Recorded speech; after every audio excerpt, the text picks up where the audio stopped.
We don't see any unit patches on any of the uniforms in the movie. However, in the trailer, we see one unit insignia on a CH-47 Chinook helicopter, and we have it up here. And in the movie, now you see lots of close-ups of the insignia, but it's the 1st Cavalry Division out of Fort Hood, Texas. And it's the unit that's leading the assault on Washington, D.C. And so we don't get to see, again, you come in at the middle or tail end of the Civil War, so you don't get to see the lead up of how that happened, but still, we do, that's the only insignia, and it's painted on the front of the helicopter. 1st Cavalry attacking Washington, D.C.? Tell us, how would that work? Yeah, so that's a great question and something we tried figuring out, as a retired Army officer. I really kind of not only looked at the movie from an artistic point of view, but strategically, how would this actually work?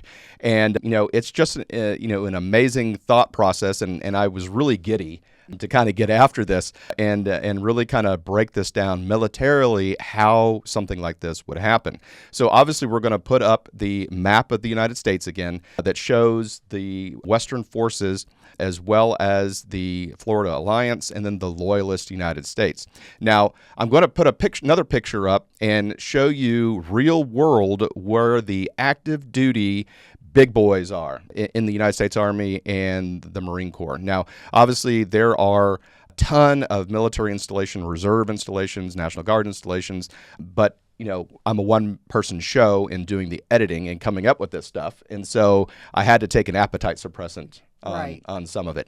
So what we're showing is the big division and a couple specialized battalion level units. Again, there are hundreds more units that would be involved in this because a division or a corps has hundreds of enablers. But still, just to look at the feasibility. What I did is I concentrated on just the continental United States. So there are forces overseas that are in locations like Okinawa and Korea.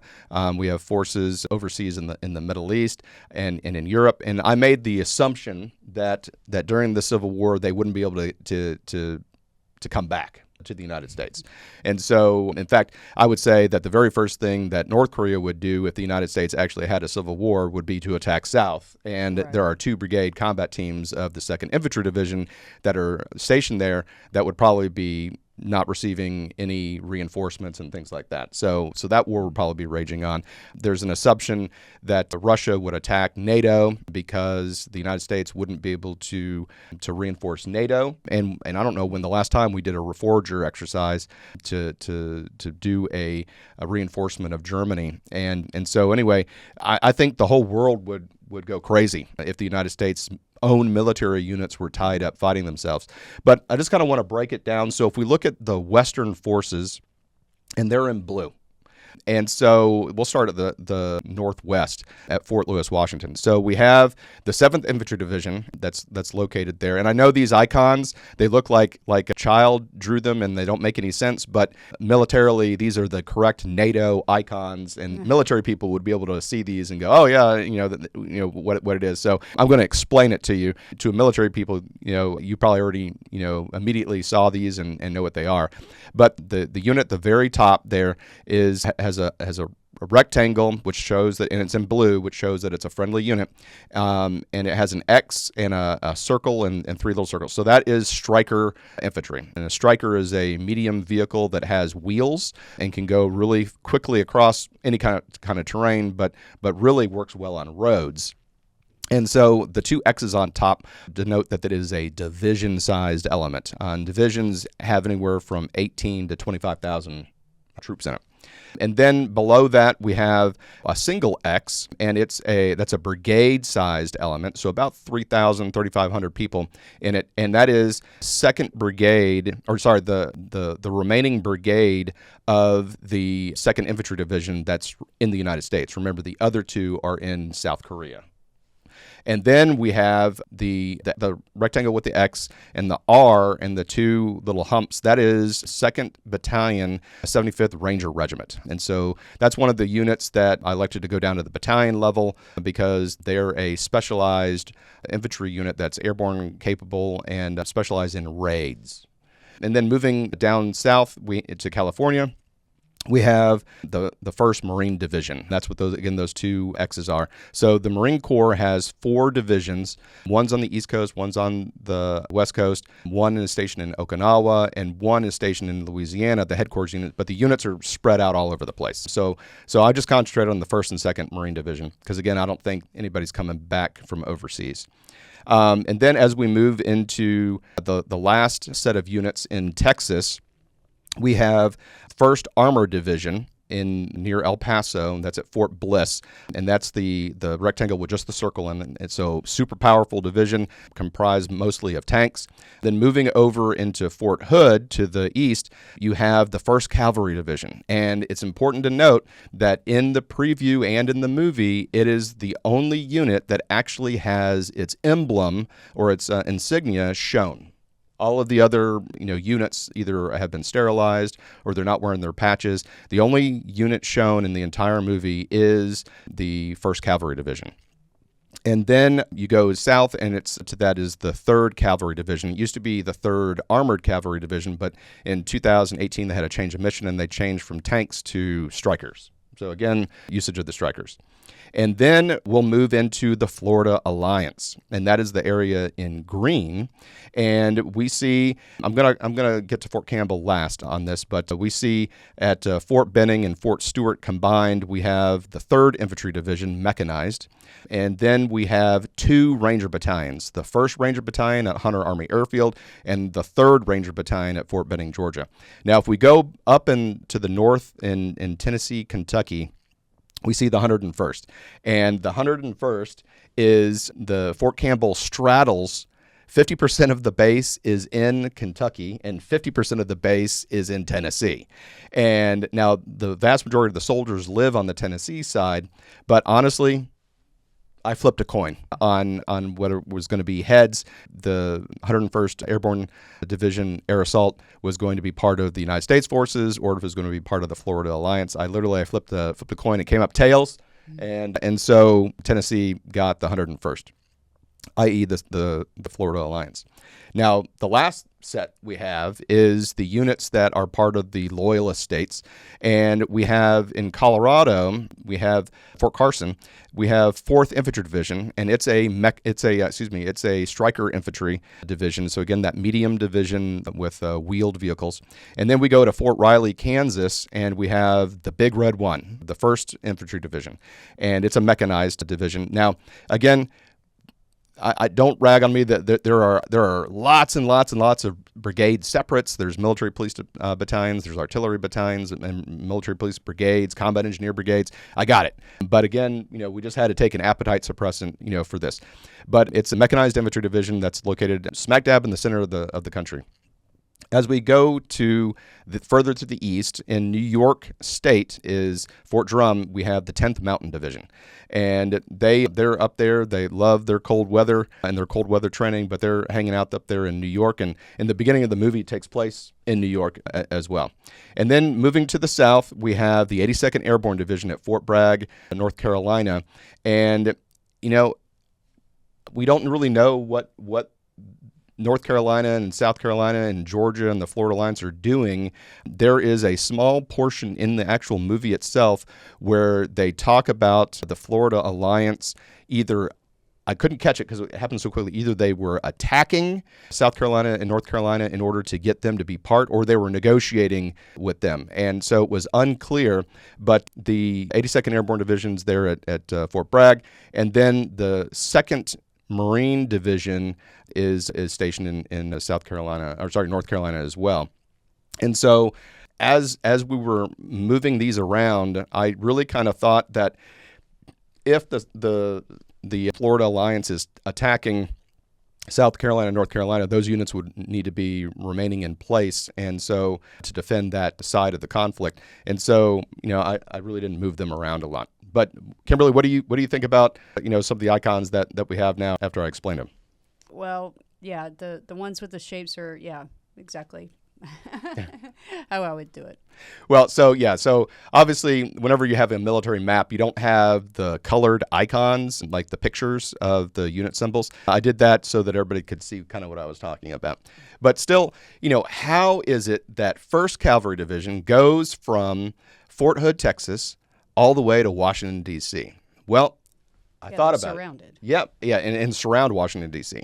And I really thought about it, and this is my best take on how I would fight this if I were in charge of the Western Alliance. Again, the Western Forces. The Florida Alliance, we hear about them very little. They don't participate in the movie. We never see any of the units, and we just hear them mentioned a couple of times. So really, I'm just concentrating on the Western Forces and how I would do this.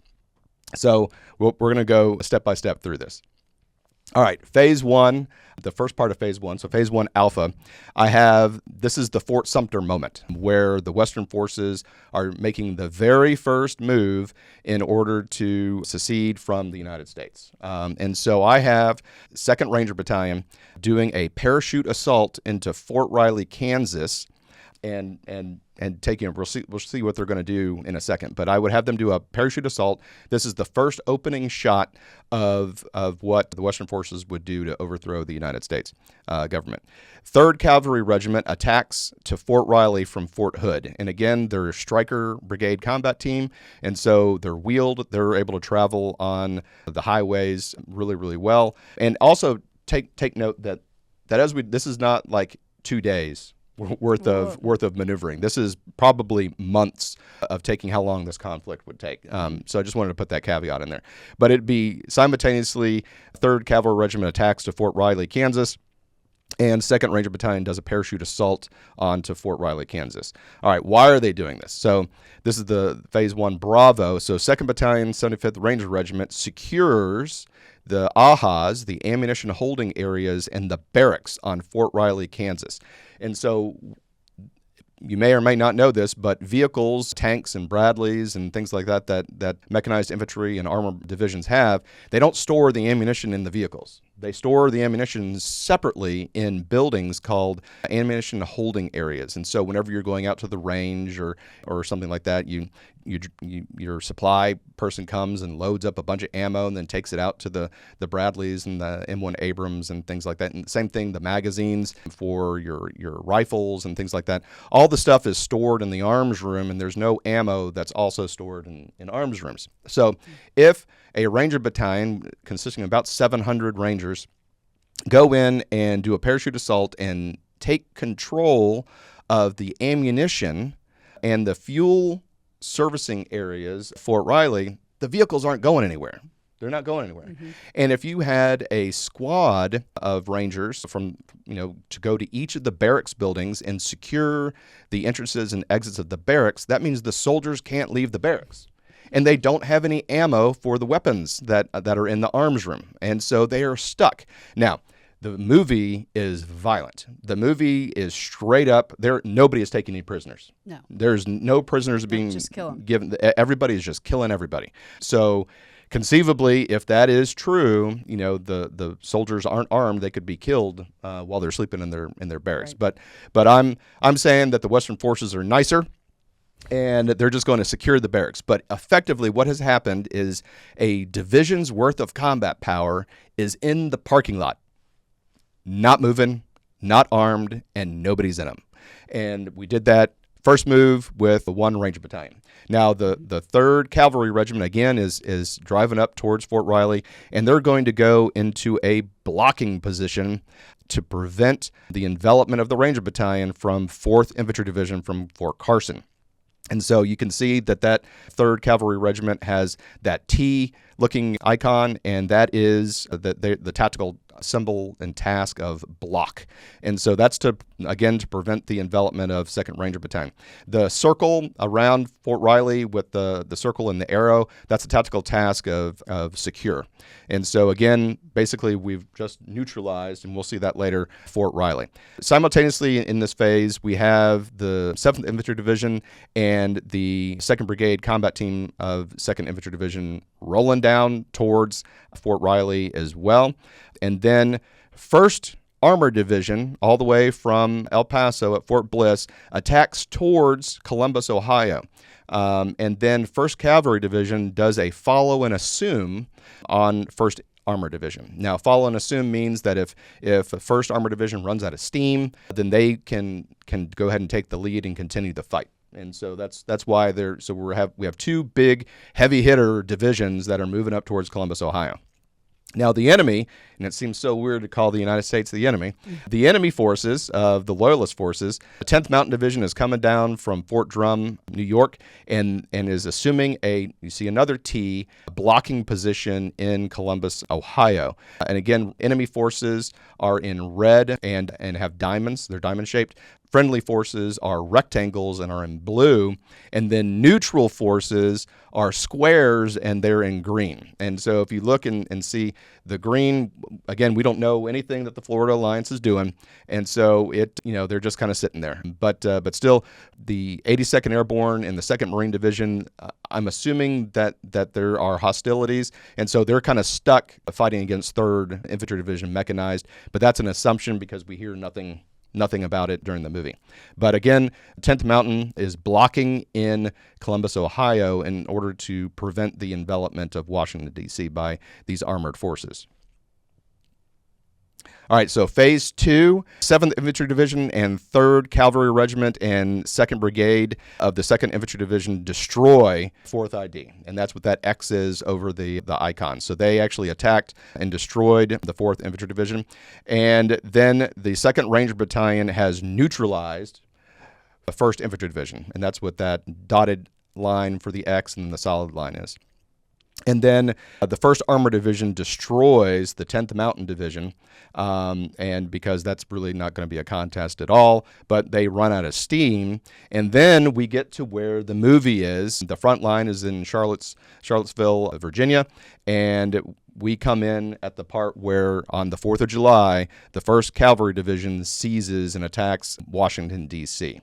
And so this is how I would fight it. Again, there are a ton of combat multipliers that you could spend, months and months and months wargaming this out. In a battle like this would be months of planning.